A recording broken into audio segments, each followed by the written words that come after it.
চট্টগ্রামের সবচেয়ে ব্যস্ত বাণিজ্য কেন্দ্র রিয়াজউদ্দিন বাজার। এই বাজারে দাঁড়িয়ে আছে ৬ তলা বাণিজ্য ভবন।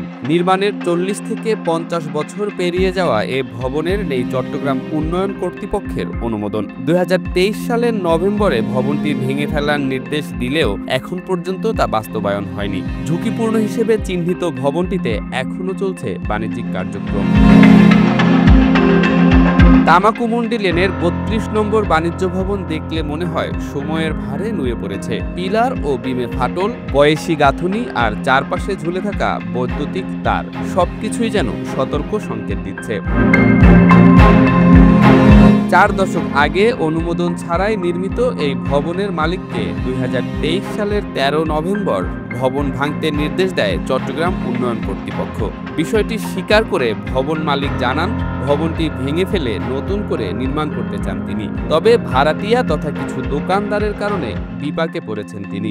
ওসিডিএর থেকে নোটিশ আসছে ভাঙা বানার জন্য, ঝুঁকিপূর্ণ বিভিন্ন জায়গায় পিলার ভেঙে গেছে, মিন ভেঙে গেছে। এগুলি ভাঙার পরে তখন নোটিশ যখন দিচ্ছে তখন আমি দোকানদারের কয়েকটার সাথে আলাপ করছি। দোকানদাররা অনীহা প্রকাশ করাতে আমি করতে পারি না। তাহলে ওনাদেরকে আমি আশ্বস্ত করছিলাম যে দোকান নির্মাণ বিল্ডিংটা ভেঙে আবার নতুন করে বিল্ডিং করে আপনাদেরকে বুঝিয়ে দেবো, শুধু আপনারা নির্মাণ খরচটা আমাদের।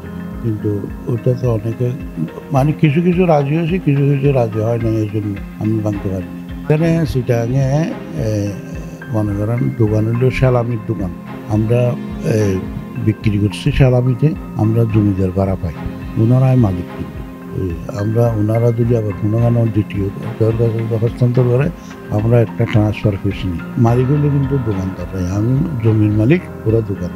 আমরা ওনাদের দোকান কোনো শেয়ার করতেছি না, ওনাদেরকে দোকান না দেওয়ার কোনো পরিকল্পনা নেই।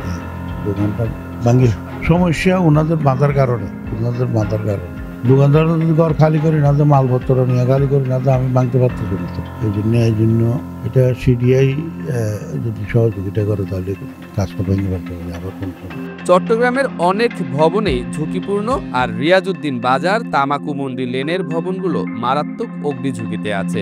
যে কোনো সময় বড় দুর্ঘটনা ঘটতে পারে বলে জানালেন চট্টগ্রাম তামাকুমুন্ডি লেন বণিক সমিতির সাধারণ সম্পাদক মোজাম্মেল হক। ঘনবসতি এলাকা, এখানে প্রায় ১১০টি মার্কেট আমাদের সমিতির আন্ডারে রয়েছে। আপনারা জানেন ইতিমধ্যে আমাদের সিডি এর সাথে অনেকবার কথা হয়েছে। আমরা এখানে যে মার্কেটগুলো ঝুঁকিপূর্ণ রয়েছে, আমরা চাচ্ছি এগুলা যদি ব্যাংকে যদি নতুনভাবে নির্মাণ হয় তাহলে আমাদের ব্যবসায়ীর জন্য উপকৃত হবে। এর বাইরেও যেটা আমরা সমস্যা ফেস করছি সেটা হচ্ছে এখানে যে মার্কেটগুলো আসলে নির্মাণ হয়েছে যথাযথ সিডি এর রুলস মেনে এখানে অনেক মার্কেট নির্মাণ হয় না, সেই জন্য ঝুঁকির মধ্যে আমরা রয়েছি। আপনার দেখা যায় অনেক সময় অগ্নিকাণ্ড ঘটলেই আমাদের ব্যবসায়ীরা অনেক ক্ষতিগ্রস্ত হয়ে যায়। বিশেষ করে ২০২৩ সালে একটা অগ্নিকাণ্ডে অলরেডি ৩ জন মারা গিয়েছে, অনেক ব্যবসায়ীরা ক্ষতিগ্রস্ত হয়েছে। এটা হচ্ছে মূলত আমাদের এখানের এলাকাটা হচ্ছে অনেক বড় এবং ঘনবসতি, এখানে প্রায় ১১০টি মার্কেট। সবচেয়ে বড় আমাদের যে চলাচলের রাস্তাগুলো রয়েছে সেগুলো সরু। সিডিএ যদি সঠিকভাবে পদক্ষেপ নেয়, এখানকার যে ঝুঁকিপূর্ণ মার্কেটগুলো রয়েছে আমাদের তামাকুমুন্ডি লেন প্রবেশদ্বারে রয়েছে এবং পাশাপাশি বিভিন্ন পয়েন্ট আমাদের মার্কেট বাজারে মিনিমাম ২০ থেকে ২৫টা মার্কেট অলরেডি ঝুঁকিপূর্ণ তালিকার মধ্যে রয়েছে। আমি আশা করব এই ঝুঁকিপূর্ণ মার্কেটগুলো অতি সত্বর ব্যাগে যেন নতুনভাবে নির্মাণ করা হয়, এটাই আমাদের মূল দাবি থাকে। এদিকে চরম ঝুঁকিপূর্ণ ৬ তলা বাণিজ্য ভবন নিয়ে ক্যামেরার সামনে সিডিএর কর্মকর্তারা কথা বলতে না চাইলেও প্রয়োজনীয় ব্যবস্থা নেয়ার কথা জানালেন। রিয়াজউদ্দিন বাজারের এই বাণিজ্য ভবন যেন চট্টগ্রাম শহরের অনুমোদনহীন নির্মাণের প্রতিচ্ছবি।